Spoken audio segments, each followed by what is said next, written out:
अस्सलामुअलैकुम नाज़रीन, पल पल न्यूज के न्यूज रूम से मैं हूं आपके साथ नदीम अकरम। जब देश का सर्वोच्च न्यायालय आस्था की बुनियाद पर फैसले सुनाने लगेगा, सबूतों को नजरअंदाज कर देगा, तो जाहिर सी बात है कि संस्था पर से विश्वास कम होने लगेगा।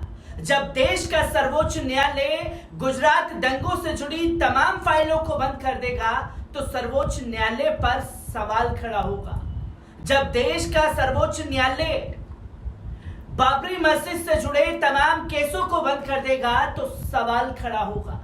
जो आखिरी उम्मीद बचता है देश का सर्वोच्च न्यायालय, जब वहां लोग एक आस से जाएंगे कि मुझे इंसाफ मिलेगा, और जब उसे इंसाफ नहीं मिलेगा तो देश के सर्वोच्च न्यायालय पर लोगों का विश्वास कम होगा। जी हां, सुप्रीम कोर्ट के जजों को सामने बैठा करके देश के मशहूर दिग्गज एडवोकेट कपिल सिब्बल ने आईना दिखा दिया है, जो कि तमाम फैसलों को गिनाते हुए ये साफ तौर पर बताया कि अब संस्था पर से लोगों का विश्वास कम हो रहा है। क्योंकि जब देश का सर्वोच्च न्यायालय सत्ता में बैठे हुए लोगों के हक में फैसले सुनाना शुरू कर देगा, तो लोगों के ऊपर से विश्वास सर्वोच्च न्यायालय का उठेगा ही नहीं, बल्कि उठ ही जाएगा। जिसकी तस्वीरें लगातार लोगों के सामने आ रही हैं, और तमाम तस्वीरों को गिनाते हुए कपिल सिब्बल ने आज देश के जजों को आईना दिखाने का काम कर दिया है।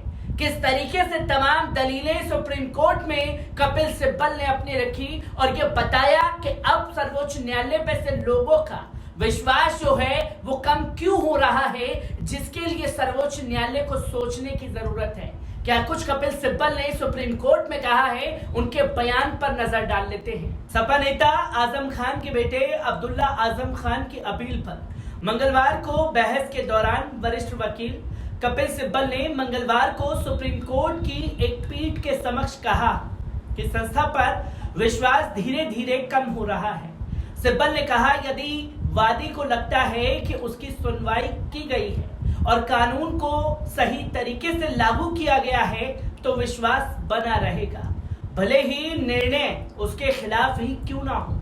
सिब्बल ने जस्टिस अजय रस्तोगी और जस्टिस बीवी नागरत्ना की पीठ से कहा, जिस कुर्सी पर आप बैठते हैं उसके लिए हमारे मन में बहुत सम्मान है। ये एक ऐसी शादी है जिसे बार और बेंच के बीच में नहीं तोड़ा जा सकता।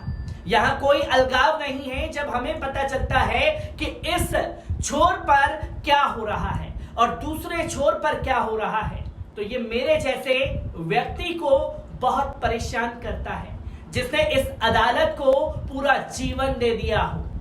ये देश के वकील कपिल सिब्बल ने कहा। इस पर जस्टिस रस्तोगी ने जवाब दिया, हम हमेशा कहते हैं कि बार और बेंच रथ का पहिया है, लेकिन जमीनी हकीकत की ये दो पहिए हैं। भगवान जाने एक पहिया कहां जाता है और दूसरा पहिया कहां जाएगा, जबकि रथ कहीं रहता है। लेकिन फिर भी हमें समझना होगा कि हम सभी इस संस्था से संबंधित, और इस संस्थान ने हमें दिया है। हमारा मानना है कि बार और हमें भी आत्मनिरीक्षण करने की जरूरत है कि कैसे होगा हम टिक रह सकते हैं, ऐसे राष्ट्र में टिके रहें जहां आम लोगों का विश्वास नहीं मिटता।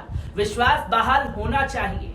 सिब्बल ने जवाब दिया कि अगर बार और बेंच दोनों खेल के नियमों का पालन करेंगे तो स्थिति में विश्वास लोगों का कायम रहेगा।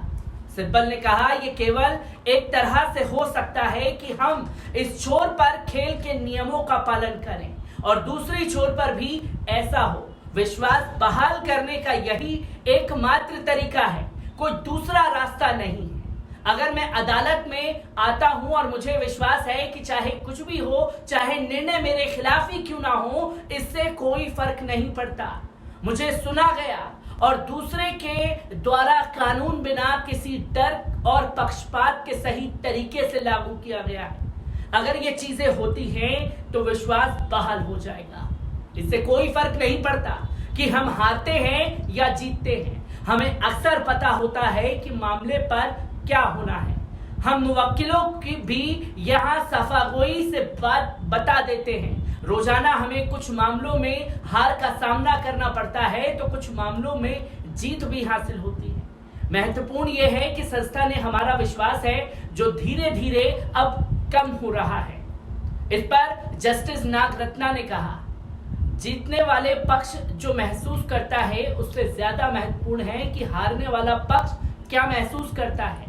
हारने वाले पक्ष को भी संतुष्ट होकर वापस जाना चाहिए। सिब्बल अब्दुल्ला आजम खान की ओर से दलीलें पेश कर रहे थे। 2017 में सर्वास्वार निर्वाचन क्षेत्र से चुनाव रद्द किए जाने को अब्दुल्ला ने चुनौती दी है। मालूम हो कि हाल ही में सिब्बल ने एक सार्वजनिक कार्यक्रम में कहा था कि सुप्रीम कोर्ट से कोई उम्मीद अब नहीं बची है। ज़किया जाफरी और पीएमएल मामलों में सुप्रीम कोर्ट के फैसले की आलोचना करते हुए सिब्बल ने यह टिप्पणी की थी। इस बयान के बाद एक वकील ने सिब्बल के खिलाफ अवमानना की कार्रवाई के लिए अटॉर्नी जनरल से सहमति मांगी थी, लेकिन अटॉर्नी जनरल ने सहमति देने से इनकार कर दिया था। जहां समय समय पर कपिल सिब्बल जजों को आईना दिखाने का काम कर रहे हैं और एक एक कर तमाम फैसलों को गिनाते हुए नजर आ रहे हैं, जिससे लोगों का विश्वास जो है वो अब संस्थान पर कम हो रहा है। जब देश का सर्वोच्च न्यायालय, जैसे कि मैंने पहले कहा, जब देश का सर्वोच्च न्यायालय आस्था के बुनियाद पर फैसले देगा तो जाहिर सी बात है निचली अदालत वैसा ही फैसला देंगी। जब देश का सर्वोच्च न्यायालय उसे खत्म नहीं कर सकता तो बड़ों से देख करके ही छोटे निचली अदालतें सीखेंगी, जिससे लोगों का विश्वास कम होगा।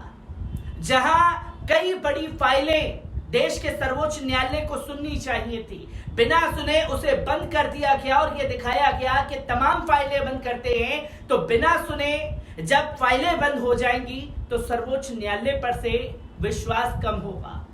ये कपिल सिब्बल ने खुद जजों के सामने अपनी बातों को रखा। हार या जीत मिलती रहती है तमाम केसों में, पर हारने वाले को भी पूरी तरीके से बोलने का मौका दिया जाए।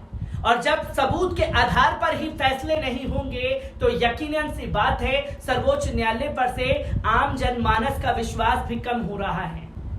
और जब बलात्कारियों का स्वागत जो है मालाएं पहना करके, मिठाई खिला करके किया जाएगा और सर्वोच्च न्यायालय इस पर सिर्फ 2 सप्ताह या 4 सप्ताह का नोटिस जारी कर देगा, जहां सुप्रीम कोर्ट को संज्ञान लेते हुए खुद उन आरोपियों को और उन मुजरिमों को जेल की सलाखों के पीछे भेजना चाहिए, वहां जब नोटिस पे नोटिस जारी किया जाएगा तो सर्वोच्च न्यायालय पर विश्वास कम होगा, जिसकी तस्वीरें लगातार समय समय पर सामने आ रही हैं। और सुप्रीम कोर्ट में आ रहे हर फैसले को आप किस तरीके से देख रहे हैं, कमेंट बॉक्स में राय जरूर दीजिएगा। शुक्रिया।